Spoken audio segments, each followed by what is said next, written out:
बच्चों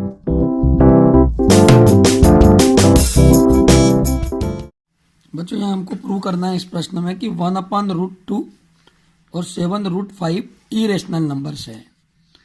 तो बच्चों केवल √2, √5, √3 आए तो उसको कैसे करना है ये मैंने कल बताया था। लेकिन जब 1/√2 या इसके साथ और कोई दूसरा एक्सप्रेशन हो तो उसको प्रूव करने का तरीका भी लगभग वैसा है, पर थोड़ा ज़्यादा आसान बन जाता है। इसको कैसे करते हैं, पहले अपन मान लेते हैं कि 1/√2 जो है वो एक रेशनल नंबर है। मतलब ऐसा मान लिया कि वो एक परिमेय संख्या है। मतलब जो प्रूव करना है उसका अपोजिट मान लेते हैं कि अगर पॉसिबल है तो ये मान लिया कि ये एक रेशनल नंबर है।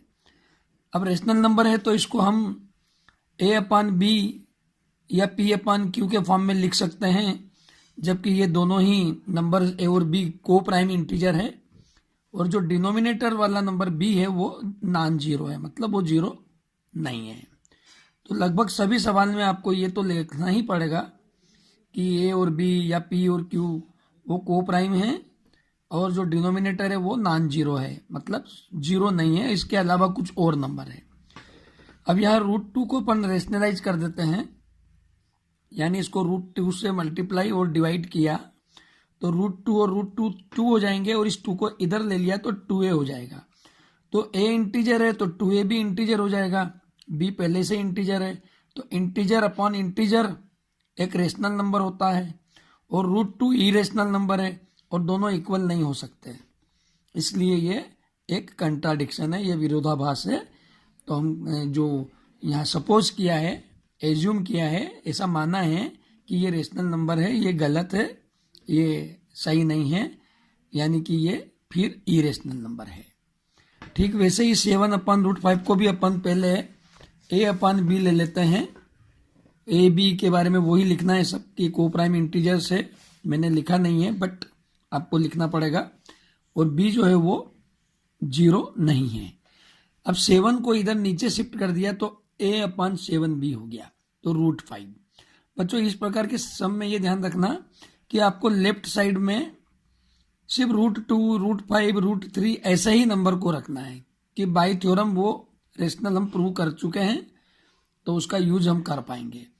और ये इंटीजर है और 7b भी इंटीजर है, तो इंटीजर अपॉन इंटीजर ये वापस रेशनल हो गया।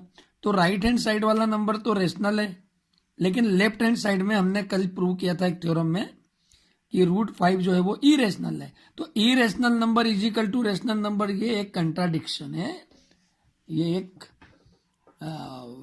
वो गलत रिजल्ट आ गया है कि हमने जो एज्यूम किया था वो सही नहीं हो सकता है, यानी कि ये 7√5 जो है वो इरेशनल है। यहाँ लिख सकते हैं अपन कि लेट 7√5 बी रेशनल, जैसे पहले हमेशा लिखते हैं वैसे। और फिर ये a/b सपोज किया है, यहाँ पे लिखना वो ये a और b को प्राइम है। तो इससे हमें ये सिद्ध होता है कि 7√5 जो है वो एक इरेशनल नंबर है, अपरिमेय संख्या है। तो इस टाइप के आप कोई से भी प्रश्न आए तो आप कर सकते हैं। अब आगे दूसरे प्रश्न कुछ इस टाइप के होते हैं कि जैसे ये फ्रैक्शन है 13/3125 या 17/8 या 64/458, जब इसको अपन डिवाइड करेंगे तो जो एक्सपांशन आएगा, भागफल आएगा, वो टर्मिनेटिंग होगा या नॉन टर्मिनेटिंग रिपीटिंग होगा। मतलब दशमलव के बाद ये शांत हो जाएगा या अशांत रहेगा। टर्मिनेटिंग मतलब खत्म हो जाना, भाग देना खत्म हो जाएगा, शेषफल 0 आ जाएगा। और नॉन टर्मिनेटिंग रिपीटिंग में आता है कि वो कभी भी दशमलव के बाद समाप्त नहीं होगा, वो बार बार रिपीट होता ही रहेगा। तो इसका एक छोटा सा टेस्ट है कि जो डिनोमिनेटर होता है आप इसके प्राइम फैक्टर कर लीजिए, गुणनखंड कर लीजिए। जैसे इस प्रश्न में हमने इसके फैक्टर लिए तो 5 × 5 × 5 × 5 × 5 ऐसे 5⁵ आ जाता है। अगर इसके फैक्टर में 2 और 5 के अलावा कुछ नहीं है, सिर्फ 2 × 2 × 2 कितने भी हो सकते हैं, 5 × 5 × 5 कितने भी हो सकते हैं, तो मैं मान लेता हूं कि 2m और 5n का फॉर्म अगर आता है तो फिर वो टर्मिनेटिंग है। लेकिन अगर 2 और 5 के अलावा फैक्टर में कोई और नंबर आ जाता है, प्राइम नंबर, जैसे 7 आ गया, 3 आ गया, या और कोई नंबर 13 आ गया, तो फिर वो नॉन टर्मिनेटिंग रिपीटिंग होगा। आप मेरी बात को समझने के लिए वीडियो को बार बार देखिए, ध्यान से सुनिए, आपको समझ में आ जाएगी। मैं फिर से बता देता हूं कि आपको डिनोमिनेटर के फैक्टर करना है। सिंपल भाषा में बोलता हूं कि फैक्टर में 2 और 5 के अलावा कोई दूसरा प्राइम नंबर नहीं आना चाहिए, तो हम बोलेंगे वो टर्मिनेटिंग है, दशमलव एक्सपांशन टर्मिनेटिंग है, अदरवाइज वो नॉन टर्मिनेटिंग है। तो ये चूंकि इसमें सिर्फ 5 ही आता है तो ये टर्मिनेटिंग है, नीचे वाले में 2 का पावर 3 आता है तो ये भी टर्मिनेटिंग है। लेकिन एक प्रॉब्लम हमने और लिया है, यहाँ देखिए 64/455, जब हमने इसके फैक्टर्स किए, गुणनखंड किए, तो इसमें 2 और 5 के अलावा देखते हैं हम 7 भी आ गया, 13 भी आ गया।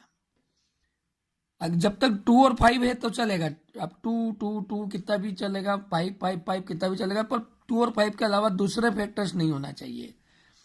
तो फिर वो, अब चूंकि इसमें 7 और 13 भी आ गया 455 के, ये एक्चुअल में ये 455 या ऊपर 64 है, फैक्टर इस टाइप से है।